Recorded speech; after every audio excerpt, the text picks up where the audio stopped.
Momen Prabowo peluk anak-anak Aceh Tamiang korban banjir Sumatera, sampaikan permintaan maaf ke masyarakat.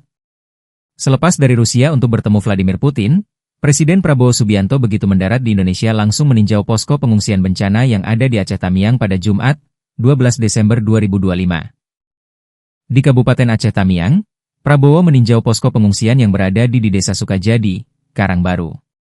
Dalam kesempatan tersebut, Prabowo menyampaikan permintaan maaf jika beberapa kebutuhan masyarakat korban banjir bandang dan tanah longsor belum terpenuhi. Saya lihat keadaan, insya Allah bersama-sama kita akan memperbaiki keadaan ini. Pemerintah akan turun, akan membantu semuanya, ya.